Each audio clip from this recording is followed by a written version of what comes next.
이고니온에서 쫓겨난 바울과 바나바는 이고니온에서 서남쪽으로 약 45km 떨어진 루스드라라고 하는 도시로 갑니다.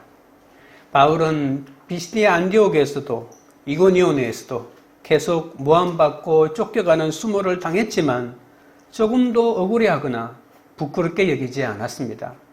모든 것은 하나님께서 자신의 삶을 통해 당신의 신비스러운 섭리를 이루시기 위한 과정이라고 여겼기 때문이죠.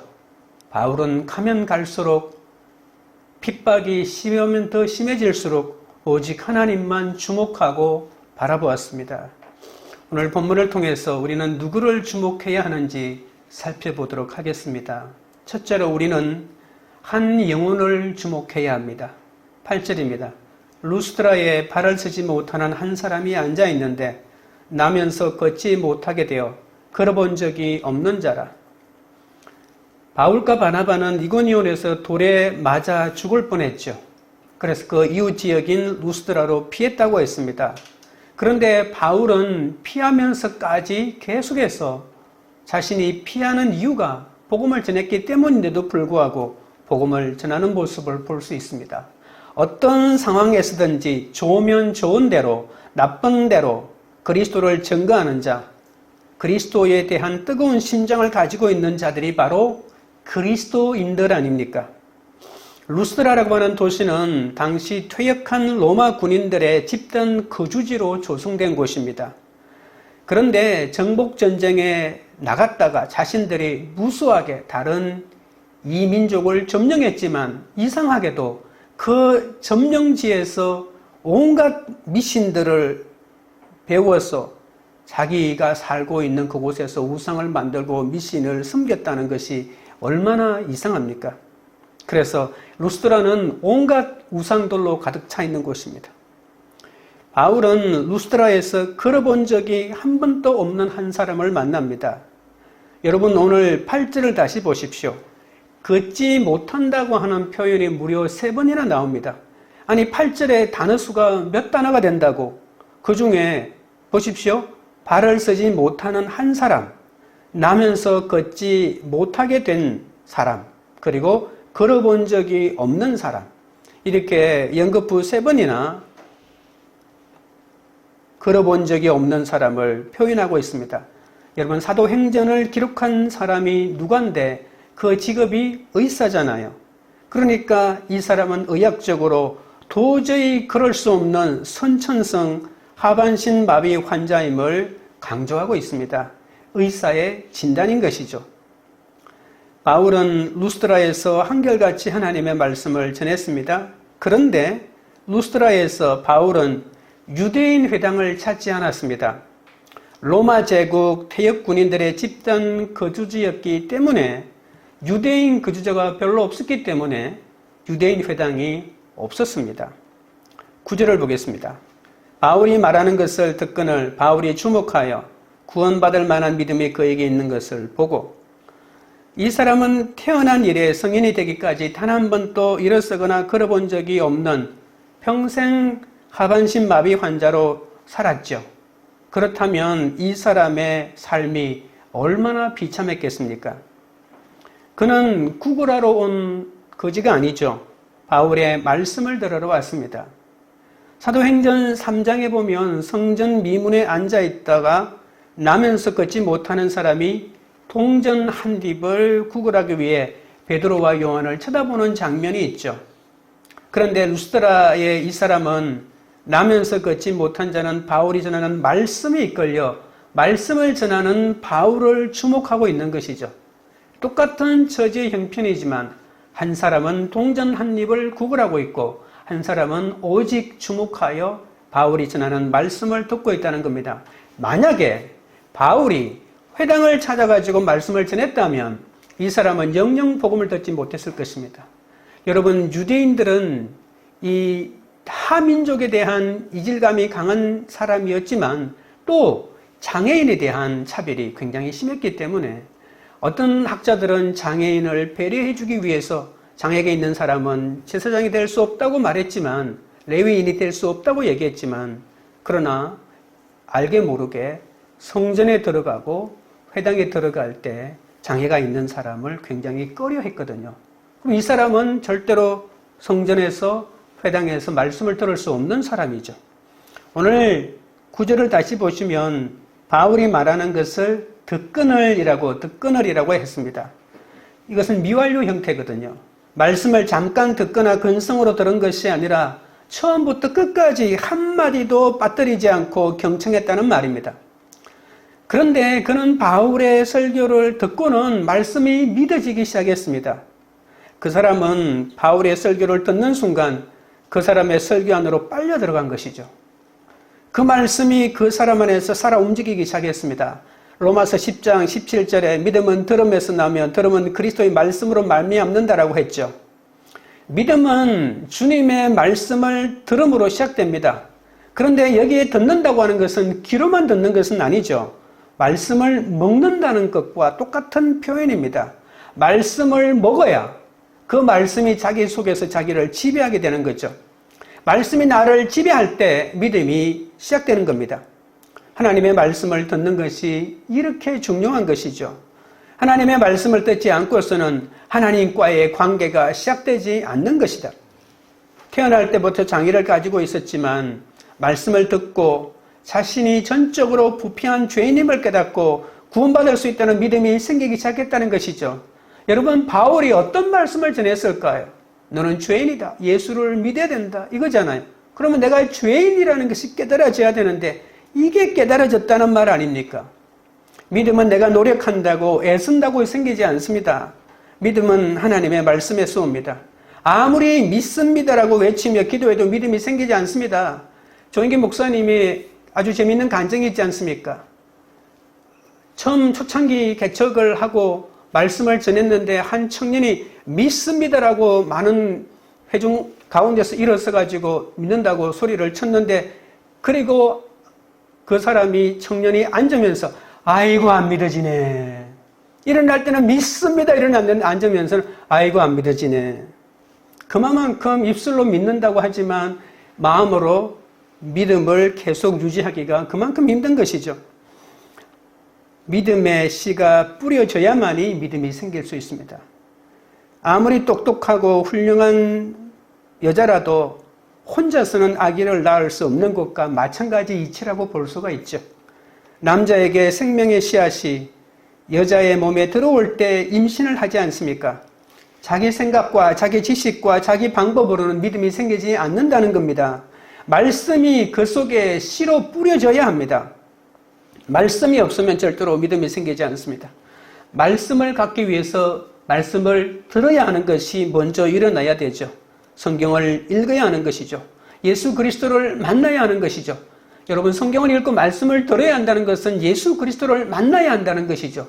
성경을 읽지도 않고 말씀을 듣지도 않고 하나님 예수 그리스도를 만날 수 있다면 그 방법이 있겠죠.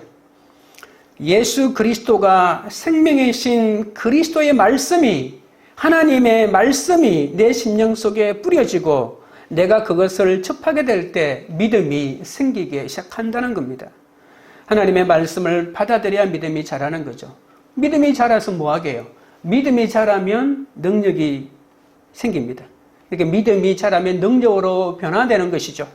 믿음은 없는 것을 있게 하고 죽은 자를 살리고 불가능을 가능하게 만듭니다. 하반신마비 환자는 그 짧은 시간 말씀을 듣고 그 말씀이 그 사람 속에서 불이 되고 능력이 되고 믿음이 된 거죠. 순식간에 믿음이 자라버린 것입니다. 말씀은 지식도 정보도 아닙니다. 말씀은 하나님의 능력으로 그 안에 하나님의 생명이 들어있습니다. 그러니까 말씀을 들으면 그 생명이 내 속으로 빨려 들어오는 것이죠. 그래서 말씀은 살았고 생동력이 있고 그 속에 에너지가 있다고 성경은 말합니다. 그래서 우리의 영과 혼과 관절과 골수를 찔러 쪼개죠. 바울이 전했던 말씀은 바로 예수 그리스도입니다. 예수는 하나님의 아들이다. 그런데 그분이 세상에 오셔서 십자가에 못 박혀 죽으셨다가 부활하셨다. 그리고 그분이 지금 우리 가운데 와 계시다. 그 사람을 믿으면, 그분을 이름을 받아들이면 영원한 생명을 얻는다. 이렇게 말씀을 듣는 순간에 그 하반신 마비 환자가 변화되기 시작했다는 겁니다. 이때 바울도 설교하다가 한 사람에게 시선을 돌려 그의 눈을 주목합니다. 말씀을 전하는 자도 듣는 자의 어느 사람이 같이 눈길이 마주치고 특별한 느낌을 가질 때가 있습니다. 성령의 능력이 나타난다는 것을 직감하고 바울은 나면서 걷지 못하게 된 그 사람이 설교를 열심히 듣고 있는 것을 보고 그의 눈이 마주하는 그 순간에 불꽃이 일어났던 것이죠. 10절입니다. 큰 소리로 이르되 내 발로 바로 일어서라 하니 그 사람이 일어나 걷는지라. 바울은 자기 안에 있는 성령의 기운을 나면서 걷지 못하는 자에게서 느꼈고 그리고 그를 주목하기 시작했죠. 바울은 그 사람에게 병을 고칠 만한 믿음이 있는 것을 보고 내 발로 바로 일어서라고 설교를 중단하고 그 자리에서 바로 명령을 내립니다. 여러분, 태어나서 한 번도 일어나 본 적이 없는 사람에게 다짜고짜로 바로 일어서라고 지금 명령하고 있는 것이죠. 바로라고 하는 이 말의 원어는 즉각적이다 뭐 그런 뜻이 아니라 일직선으로 똑바로 일어나라는 그런 뜻입니다. 바울은 나면서 못 걷는 자에게 두 발을 쭉 펴고 일어나라고 명령한 것이죠. 그것은 바울을 통한 하나님의 명령이었습니다. 바울의 명령이 아닙니다. 전지전능하신 하나님의 명령이죠. 한 번도 걷지 못했기 때문에 발에 무슨 힘이 있겠습니까? 여러분, 정상인 사람도 몇 달을 깁스를 하면 다시 일어날 때 재활훈련을 하는데 발이 오그라지고 완전히 마비된 사람에게 불가능한 명령을 하신 거 아닙니까?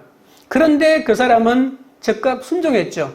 일어나 보려고 바로 일어섰는데 믿어지지 않는 기적이 일어난 것이죠. 그는 힘겹게 일어난 것이 아니라 펄쩍 뛰어오르며 일어났고 계속 걸을 수 있었습니다. 하나님의 말씀은 언제나 사람을 똑바로 세웁니다.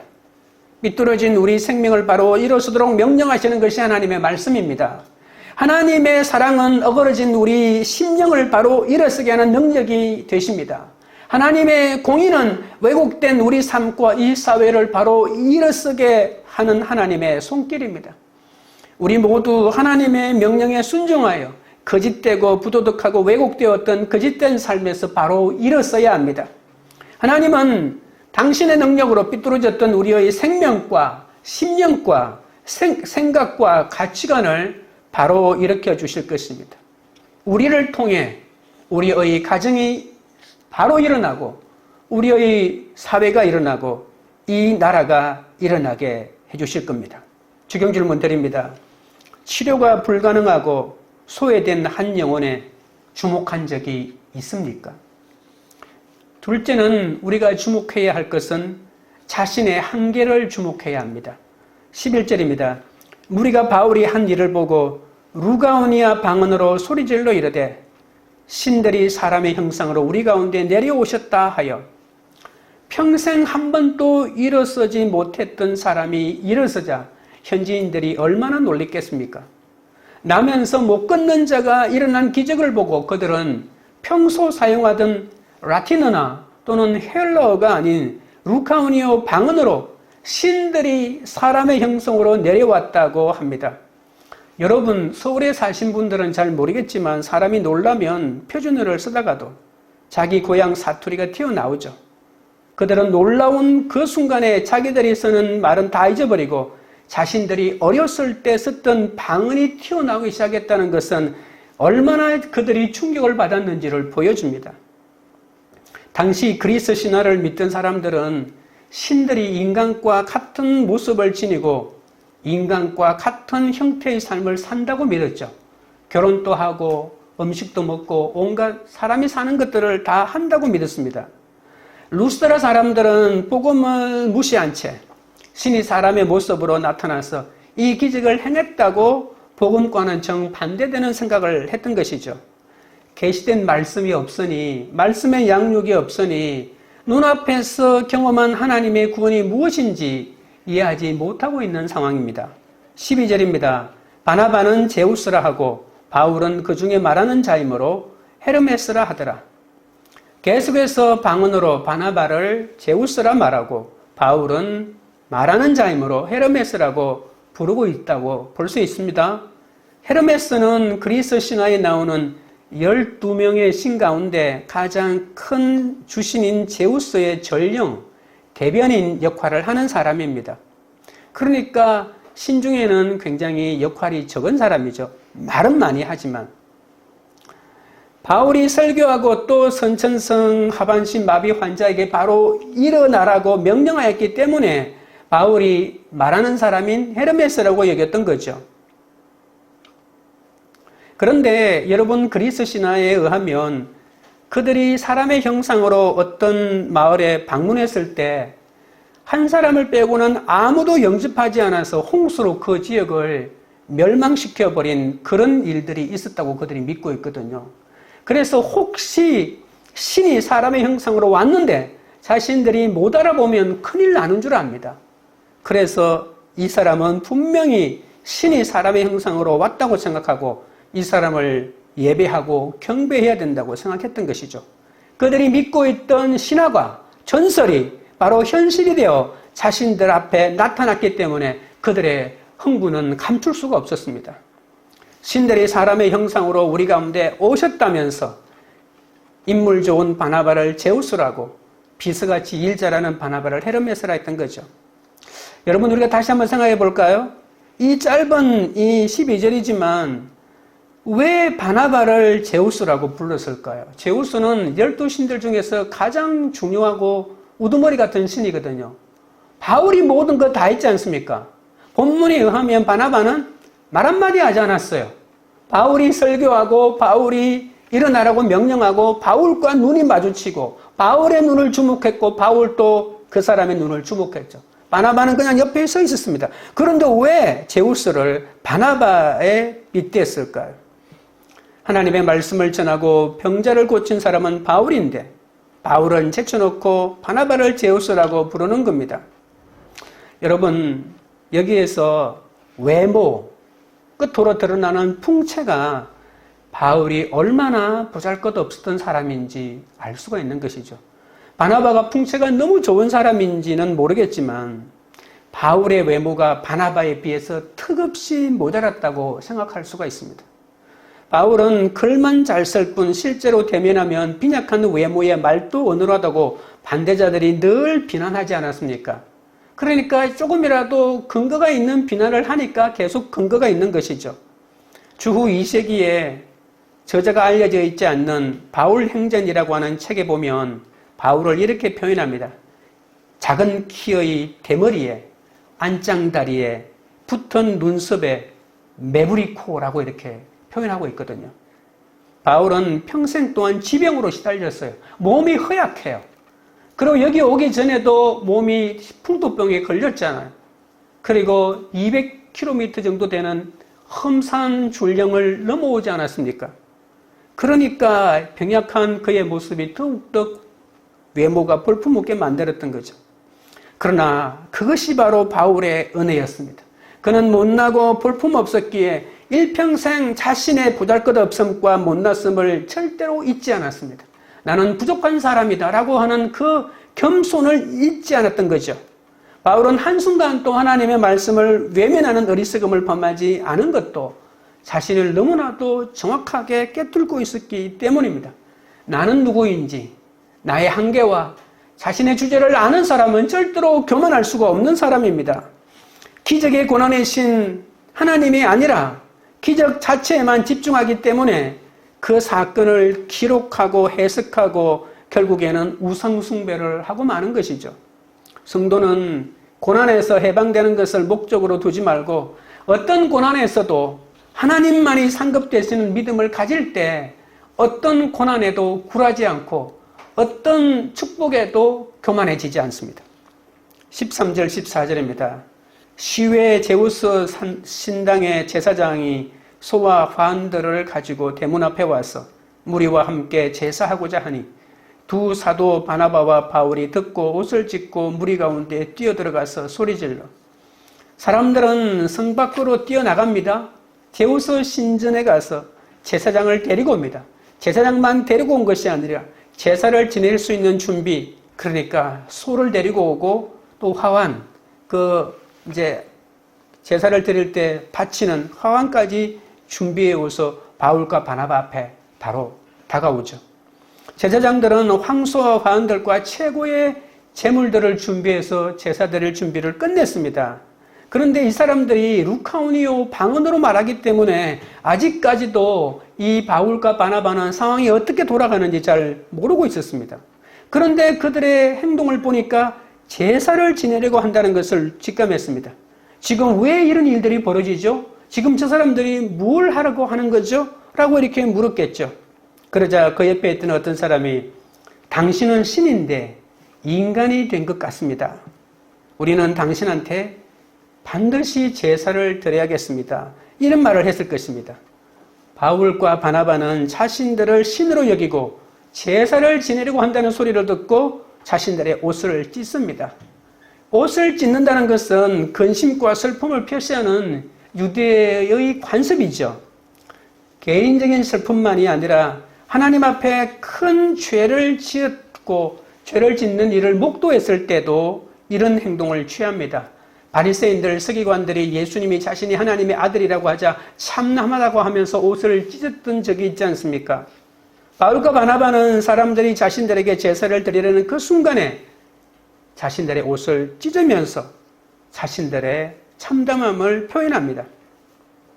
우상을 숭배하는 헛된 일을 버리고 천진만물을 지으신 하나님께로 돌아오라고 그렇게 외쳐도 거듭되는 고난 가운데서도 이 바울은 스데반을 죽인 지난날의 죄악을 기억하면서 주신 말씀을 따라서 영혼 구원의 사명에 순종하고 나가니까 옷을 찢고 애통해야 될 때와 안 해야 될 때를 정확하게 분별하고 있는 것을 우리가 알 수가 있습니다. 적용 질문 드립니다. 예배는 왜 드리십니까? 자신의 한계를 주목하기 위해서입니까? 화를 피하기 위해서입니까? 셋째는 우리가 주목해야 할 것은 바로 하나님입니다. 15절입니다. 이르되 여러분이여 어찌하여 이러한 일을 하느냐? 우리도 여러분과 같은 성정을 가진 사람이라. 여러분에게 복음을 전하는 것은 이런 헛된 일을 버리고 천지와 바다와 그 가운데 만물을 지으시고 살아계신 하나님께로 돌아오게 함이라. 우리는 신이 아닙니다 라고 하는 선언은 얼마나 중요한 선언인지 모릅니다. 인간은 크고 작은 차이는 있지만 인간의 죄성 깊은 곳에는 우리가 신이 되려는 욕망이 숨어 있습니다. 남을 통치하고 싶고 모든 사람을 종으로 부리고 싶은 욕망 말입니다. 가정에서도 배우자를 자신이 부리는 사람으로 착각할 때가 있습니다. 자기가 집에서 왕인 것 같이 생각이 듭니다. 그래서 소리를 지르고 자기 말대로 안 되면 화를 내는 거죠. 신이 되려는 잘못된 욕망은 직장에서도 있습니다. 돈을 가지고 사람을 지배하고 조직과 권력으로 사람을 지배하려고 하는 거죠. 신이 되고 싶은 인간은 다른 사람의 재판관이 되고요. 옳고 그름을 내가 정하고 모두가 그 기준에 따라서 살아주고 움직이기를 원하는 겁니다. 그런데 우리는 섬김을 받으려고 하지 말고 이 땅에서 예수님의 모범을 받아 섬기는 예수님을 따라가야 되죠. 예수님이 이 땅에 섬김을 받으려 오지 않고 사람을 섬기기 위해서 왔다고 말하지 않습니까? 사람을 지배하려고 오신 분이 아닙니다. 우리는 신이 아닐 뿐만 아니라 죄인입니다. 하나님의 피조물입니다. 우리는 절대로 신이 될 수 없습니다. 하나님이 만든 분이고 우리를 만드신 하나님의 통치를 받는 분이고 그분이 만든 삶의 법칙을 따라 살아야 되는 존재인 것이죠. 우리는 피조물로 하나님을 섬기고 하나님을 예배해야 합니다. 우리는 죽을 수밖에 없는 죄인이라고 고백할 때 인생의 참된 행복을 누릴 수가 있습니다. 여러분 오늘 본문에 15절에 보시면 여러분과 같은 성정을 가진 사람이다라고 하죠. 성정이라고 하는 말은 성질과 심정이라는 말이거든요. 그런데 세상 사람들은 성질과 심정이 다 같지 않습니다. 거친 심정의 소유자도 있고 비단결처럼 부드러운 심정을 가진 사람이 있습니다. 그래서 원어를 보면 동일한 일을 겪는다는 그런 뜻입니다. 우리도 벌거벗은 핏덩이로 태어났고 똥오줌을 분간하지 못하여 규제기를 찾고 배고프면 먹고 밤이면 자고 아침이면 화장실을 찾아 배설하고 좀 더 편한 걸 원하고 더 맛있는 것을 먹고 싶고 기쁘면 웃고 슬프면 울고 화나면 분노하고 자신을 칭찬하는 사람을 좋아하고 자신을 험담하는 사람을 싫어하고 나이 들면 몸과 마음이 점점 쇠퇴해 어느 날 코끝에서 호흡이 멎으면 우리 역시 한 줌의 흙으로 돌아갈 연약한 육체를 가진 비참한 존재에 지나지 않는다는 그런 뜻입니다. 우리도 매일 죄의 유혹 속에서 살아가는 여러분과 똑같은 죄인일 뿐입니다. 그런 우리가 신이라고요? 그런 우리를 신인 줄 알고 경배하려고 하니 이것은 천부당만부당한 일입니다. 절대로 그럴 수 없습니다라고 바울이 호통치고 있는 것입니다.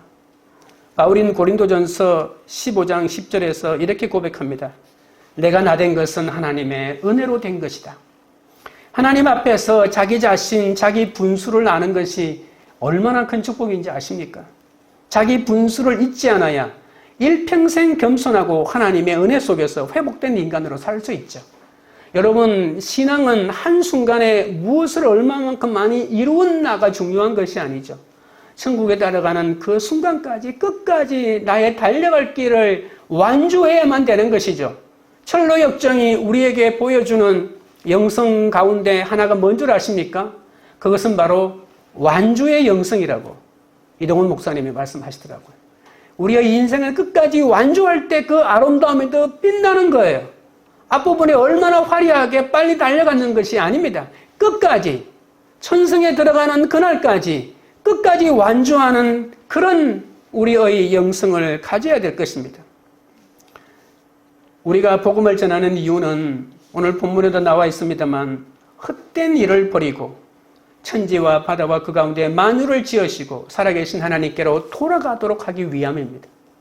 이것이 이루어지지 않는다면 아무리 복음이 많이 전한다 하더라도 아무 소용이 없죠. 내가 복음을 전했는데 내가 전한 예수에 집중하지 않고 하나님에 집중하지 않고 복음을 전한 나에게 호감을 가져 나를 숭배하고 따라오려고 한다면 여러분 어떻게 하시겠습니까? 옷을 찢어야 되겠죠. 그러니까 하나님은 인간을 신으로 만들지 않고 당신의 자녀로 만들었거든요. 우리는 어떤 영적인 능력이 나타나거나 영적인 권위가 생기면 하나님의 입장에서 판단하고 영적인 교만의 죄를 지을 확률이 높습니다. 하나님은 구원받은 사람이 살라고 10계명을 주셨는데 그 첫 계명이 스스로 신이 되지 말라는 것이시잖아요. 아무리 위대한 영웅이라도 사람에게 예배드리면 안 됩니다. 사람은 예배받을 존재가 아니라 예배를 하나님께 드려야 할 존재이거든요. 6일 동안은 자신을 위한 날이지만 주일은 하나님께 영광 돌려야 한다고 또한 말하고 있지 않습니까? 이 날을 지키는 자에게는 수천 대까지 이어지는 그런 복을 주겠다고 이렇게 말씀까지 했습니다. 인간 최대의 관심은 하나님이어야만 합니다. 내가 어떤 것을 한순간에 취한다 하더라도 그 영원한 목적은 하나님을 위한 것이어야 한다는 거죠. 하나님께 예배드릴 때 하나님은 인간을 돌보십니다. 하나님 외에 아내나 남편이나 자녀나 돈이나 명예 같은 그 어떤 대상이라 할지라도 그것을 섬기고 하나님보다 우선순위가 되는 그 순간에 그것은 우상숭배가 되고 오늘 본문에서 말하고 있는 헛된 일에 불과하다는 것이죠. 내가 남편을 사랑하는 것 같아도 우상처럼 사랑하면 그것이 나를 속이는 것이 되고 무가치한 일이 된다는 겁니다. 복음은 천지와 바다와 그 가운데 만물을 지으시고 살아계신 하나님께로 돌아가는 것임을 잊지 마십시오. 만물을 지으시고 살아계신 하나님께로 돌아가야 진짜 복음의 기쁜 소식이 우리 가운데 임하게 되는 거죠. 16절, 17절입니다. 하나님이 지나간 세대에는 모든 민족으로 자기들의 길들을 가게 방임하셨으나 그러나 자기를 정언하지 아니하신 것이 아니니 곧 여러분에게 하늘로부터 비를 내리시며 결실기를 주시는 선한 일을 하사 음식과 기쁨으로 여러분의 마음에 만족하게 하셨느니라 하고 하나님이 인류 전체를 죄 가운데 버려둔 것 자체가 바로 심판이죠. 내버려 두는 것, 그것이 심판이라고 로마서 1장에 말하고 있죠. 죄 가운데 있기를 원했지만 원하는 대로 죄에 넘겨버렸었습니다. 하나님은 이렇게 이방인들의 범죄를 방임하셨지만 그들의 죄를 허용하고 용서하셨다는 것은 아닙니다. 방임하셨던 것 자체가 바로 심판입니다. 우리가 16절을 방금 읽은 것대로 자기들의 길을 가도록 하나님이 방임해버린 것입니다. 이것은 하나님이 그들을 처음부터 미워했던 것이 아니라 하나님의 소리를 듣지 않도록 작정했기 때문에 그렇게 허용해버린 것이죠. 그러나 다만 즉각적인 심판을 유보한 것입니다. 언젠가는 돌아오기를 바라면서 하나님의 심판을 유보한 것이 내버려 둔 것이기 때문입니다. 그런데 오늘 17절에 보시면 그러나라고 말하고 있지 않습니까? 하나님이 이렇게 방임하시는 가운데서도 자기를 증언하기를 멈추지 않으셨다고 합니다. 예수님이 오시기 전에 하나님은 손 놓고 있었나요? 하나님은 이스라엘에게만 당신의 신으로 임하셨나요? 아닙니다. 바로 자연계시입니다. 자연계시로 하나님을 알게 해주셨다는 겁니다. 우리는 특별계시인 성경을 접하지 못함으로 허망한 삶을 살 수밖에 없었지만 모든 만물에 하나님의 영원하신 능력과 신성을 볼 수 있는 요소들을 하나님이 심어둔 것이죠. 사계절이 있고 하늘에 별이 있고 바다에 모래가 있고 바람이 있고 계절마다 바람이 다르지 않습니까? 이런 오묘한 자연 현상으로 하나님이 하늘에 비를 내리시고 가을이면 열매를 거두게 하시고 그리고 사람들을 하나님이 여태까지 키워주지 않았습니까? 이것은 이스라엘이든 이방인이든 구별 없이 아니 이방인들이 사는 곳이 더 자연이 아름답고 더 자연이 주는 온갖 생산물이 풍요로운 곳이 얼마나 많습니까? 그러나 하나님께서 이렇게 온갖 것들을 주셔서 자신을 증언하고 드러내었지만 복음을 듣지 못한 세대라고 해도 하나님의 존재를 의심할 수가 없는 것입니다. 그런데 자연을 통하여 얻어지는 구원은 목마른 구원이자 이것은 불완전한 구원임에는 틀림이 없습니다. 그래서 하나님은 직접 세상에 오시기로 결정하셨죠. 자연을 통하여 보여준 것은 자연계시고 예수님이 직접 오셔서 구원을 우리에게 직접 주신 것을 우리는 특별계시라고 합니다. 하나님이 십자가에 죽으시고 부활하셔서 우리의 구원자가 되신 이 특별계시는 이제 모든 세상이 알도록 임하게 된 것입니다. 18절입니다. 이렇게 말하여 겨우 무리를 말려 자기들에게 제사를 못하게 하니라. 바울과 바나바는 이렇게 유대교 배경이 전혀 없는 이방인 청중의 눈높이에 맞춰서 그들이 쉽게 이해하도록 표현했습니다. 바울과 바나바의 말을 다시 한번 요약해보면 우리를 보지 말고 하나님을 보라. 그동안 자연을 봤지만 이제는 예수님을 보라. 옛날에는 하늘과 별과 나무와 땅과 바다를 보았지만 이제는 정말 하나님이 오셨다. 그분이 바로 예수 그리스도시다. 너희들은 그분을 죽였지만 하나님은 다시 살리셨다. 그분이 우리의 구세주다. 누구든지 예수 그리스도를 믿는 자에게는 하나님의 자녀가 되는 놀라운 은혜가 임하고 성령의 능력과 역사들이 나타난다. 지금 기적과 능력이 나타나는 것이 바로 그 증거인 것이다. 이것을 믿지 않겠느냐고 이렇게 외쳤습니다. 바울의 설교는 성공적으로 마무리되어서 신으로 여겨 제사 지내는 일을 겨우 막을 수가 있었죠.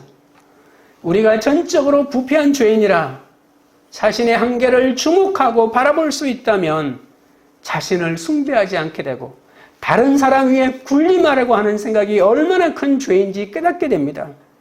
여러분, 가장 무서운 싸움은 자기와의 싸움입니다. 정말 큰 싸움은 우리의 내부 안에 있습니다. 자신에게 제사 드리고 자기를 신격화하고 높이려는 세력을 거부해야 합니다. 돈이 많이 벌거나 학문이 높거나 인격적으로 존경을 받으면 나를 높이고 세우려고 하는 도전이 더 거세진다는 것을 아셔야 합니다. 남에게 내세울 것이 없는 사람은 이런 욕망이 적습니다. 오히려 열등감으로 이런 일을 꾸미기는 하지만, 그런데 정말 학문이 높고 존경을 받고 돈이 많은 사람은 나는 가만히 있으려고 해도 옆에서 막 부추겨가지고 높이 세우라고, 높이 세울 수 있다고, 당신이 안 세우면 누가 세우느냐고 이렇게 하거든요. 그때마다 우리는 단호하게 말해야 합니다. 나는 신이 아니다. 하나님의 역할을 하는 존재가 아니다. 우리는 구원받은 하나님의 자녀일 뿐이다. 이렇게 단호하게 외쳐야 합니다. 나를 숭배하지 않는 것, 이것이 인생의 주제가 되어야 합니다. 자기가 신이 아니라 나야말로 100% 죄인이라는 것을 아는 것이 최고의 주목 아니겠습니까? 모든 주목의 목적은 나는 100% 죄인이고 나는 피조물이고 나는 하나님 없이는 살 수 없는 존재라는 고백입니다. 우리가 하나님 외에 다른 우상을 섬기는 것은 내 욕망을 깨닫고 내 인생을 이끌어가는 분이 하나님 한 분밖에 없다는 것을 인정하지 못하기 때문이죠. 성도는 구원받을 만한 믿음을 지키고 고난 중에도 평강을 누릴 수 있는 것은 나는 하나님을 섬기는 자라는 고백할 때만 가능합니다. 하나님의 말씀을 듣고 주목할 때 성령의 역사가 일어납니다. 하나님을 볼 때 그 바라봄을 멈추지 말아야 합니다. 교회 나올 때도 멈추지 마시고 성경을 볼 때도 멈추지 말고 주목하고 집중해야 합니다. 얼마 하다가 멈추지 마십시오. 당장 기적이 일어난다 하지 않을지라도, 내가 원하는 것이 오지 않는다 할지라도 끝까지 주목하고 믿고 따라가십시오. 하나님은 반드시 기적을 준비해 놓고 우리를 기다리고 계실 겁니다. 적용 질문 드립니다. 자연 계시와 일반 은총을 귀하게 여기며 성경을 모르는 사람에게 하나님을 증거하고 있습니까? 말씀을 맺겠습니다. 우리가 주목해야 할 것은 한 영혼을 주목해야 합니다. 빚지고 환난당하고 원통한 영혼을 주님의 마음으로 품어야 합니다. 우리가 주목해야 할 것은 자신의 한계를 주목해야 합니다. 나는 남을 심판하고 통제하는 신이 아니라 죄인에 불과하다는 고백을 해야 합니다. 나를 알지 못하면 하나님을 발견할 수가 없습니다. 우리가 영원토록 주목해야 할 분은 바로 하나님이십니다. 우리는 피조물이고 하나님만이 우리의 경배의 대상이고 내가 영원토록 예배해야 될 창조주 하나님이라는 고백이야말로 우리를 끝까지 하나님을 의지하는 그분의 자녀로 만들게 될 겁니다. 우리가 찬양 드리고 기도하도록 하겠습니다.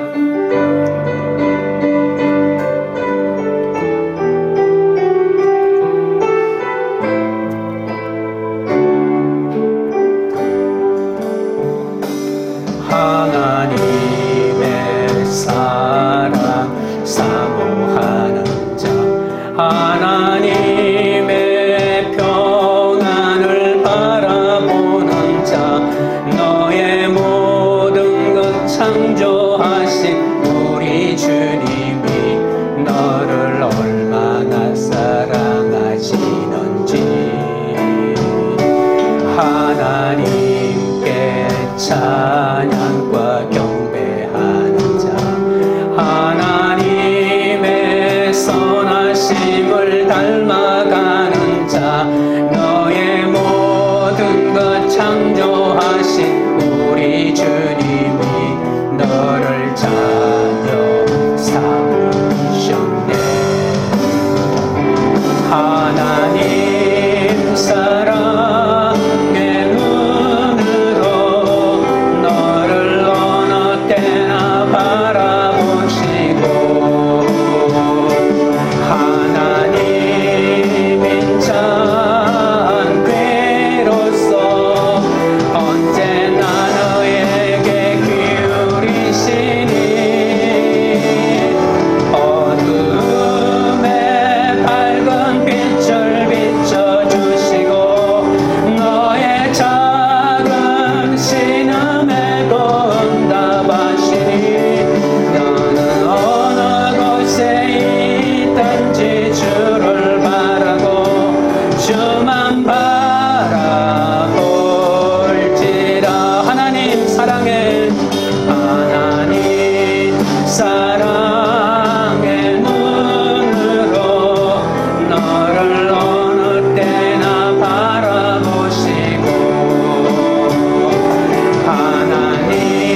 기도하실 때 치료가 불가능하고 소외된 한 영혼을 주목하게 해달라고 기도하겠습니다.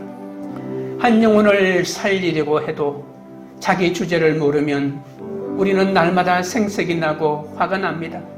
내가 전적으로 죄인이라는 주제를 깨달아야, 나의 한계를 깨달아야 남을 살리고 나도 살 수가 있습니다.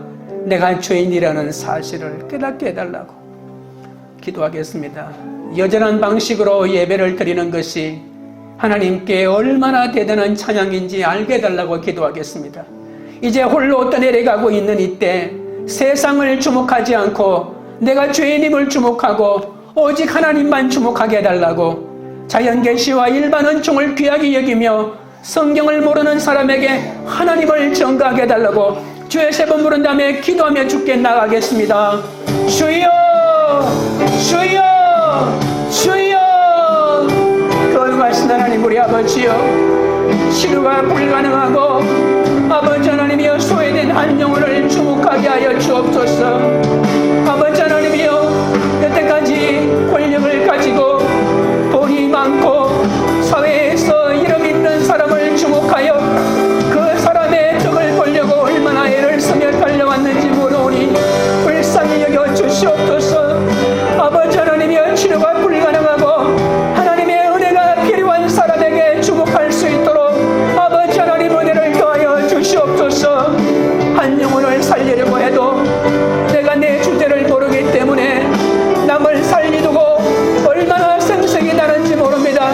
한 번 도와주고도 얼마나 생색이 났는지, 나를 몰라봐 준다고, 나에게 관심이 없다고, 내가 얼마나 힘든 봉사를 하고 있는데 나를 몰라준다고 하면서 화를 낼 때가 한두 번이 아닙니다. 아버지요, 내가 전적으로 죄인이라는 주제를 알게 하여 주옵소서. 하나님 앞에 죄인이라는 것을 깨닫게 하여 주시옵소서. 여전한 방식으로 하나님께 예배드리는 것, 아버지 하나님이여, 일주일이 빨리 다가오고 매일매일 하나님을 예배드리는 것이 힘들다 할지라도 이것이야말로 하나님이 얼마나 기뻐하는지, 최고로 하나님께 영광 돌리는 찬양인지 깨닫게 하여 주옵소서. 이제 홀로 떠내려가는 이때에 세상을 주목하지 않게 하시고 권력의 사람을 주목하지 않게 하시고 오히려 내가 죄인임을 주목하게 하여 주시고 오직 하나님만 주목할 수 있도록 은혜를 더하여 주옵소서. 자연계시와 일반 은총을 귀하게 여기며 성경을 모르는 사람에게 하나님을 전가할 수 있도록 주여 우리의 인생을 붙들어 주시옵소서. 하나님이 역사하여 주시옵소서. 하나님 아버지, 기적의 권원이신 하나님이 아니라 기적 자체만 집중하기에 사건마다 기복으로 해석하고 아버지 하나님이여 우상 숭배를 한 적이 얼마나 많았는지 모릅니다. 주님 자체보다 문제 해결과 세상의 복에 더욱 관심을 가졌던 모든 것을 용서하여 주옵소서. 우리의 아픔을 아시고 우리의 슬픔을 아시고 우리의 고통을 아시고 우리의 고독을 아시고 우리가 가야 할 길을 아실 뿐 아니라 영적 마비자인 우리를 영육간에 치유해 주실 수 있는 유일하신 주님, 우리 모두 눈을 들어 우리를 주시하고 계시는 주님의 시선에 우리의 시선을 고정할 수 있도록 도와주시옵소서. 말씀과 기도 속에서 우리 시선이 주님의 시선과 맞부딪힐 수 있도록 도와주옵소서. 그리하여 선천성 영적 마비자인 우리가 영육간에 뻘떡 일어나 이제부터 수많은 사람을 일으켜 세우는 주님의 영원한 통로가 되도록 인도하여 주시옵소서. 내 능력으로 집을 장만할 수는 있지만 행복한 가정을 얻을 수는 없고, 내 능력으로 침대를 살 수는 있지만 단잠을 누릴 수는 없고, 내 능력으로 육체의 양식을 구할 수는 있지만 생명을 연장할 수는 없는 지극히 유한하고 무능한 나의 실상을 잊지 말게 하여 주시옵소서. 날이 갈수록 자신의 약함을 점점 더 알아가는 그런 사람이 되도록 역사하여 주시옵소서. 복음은 천지와 바다와 그 가운데 만물을 지으시고 살아계신 하나님께로 돌아가는 것이라고 했습니다. 어떤 환경에서도 구원받을 만한 믿음을 지키고 하나님만을 나의 상급으로 여기며 주의 은혜의 말씀을 정언할 수 있도록 도와주시옵소서. 하나님 외에 다른 우상을 섬기는 것은 내 욕심임을 깨닫고 내 인생을 이끌어가시는 분은 오로지 하나님 한 분임을 인정하게 하여 주옵소서. 바울과 바나바는 자신들은 신이 아니라 인간임을 선언하면서 예수 그리스도를 높이는 모습을 보여주셨습니다. 주님, 우리 교회에 이런 기적이 일어나게 하옵소서. 말씀이 능력이 되게 하시고 성령이 능력이 되게 하시고 육체와 정신과 영적으로 일어나게 하옵소서. 우리 교회가 일어나게 하옵소서. 예수님보다 높아지지 않게 하시고 모든 영광과 존귀는 예수님께로 가게 하옵소서. 우리의 삶이 그렇게 되도록 주여 역사하여 주옵소서. 광교리들 교회가 자연계시와 일반계시 원칙을 귀하게 여기며 박해를 통해서도 여전한 방식으로 전도하는 공동체가 되게 하옵소서. 각자 전적으로 부패한 자기 모습을 보며 한계성에 처한 한 영혼의 손을 잡고 끝까지 섬기는 은혜가 넘치는 그런 교회가 되도록 역사하여 주시옵소서. 예수 그리스도 이름으로 기도드리옵나이다. 아멘.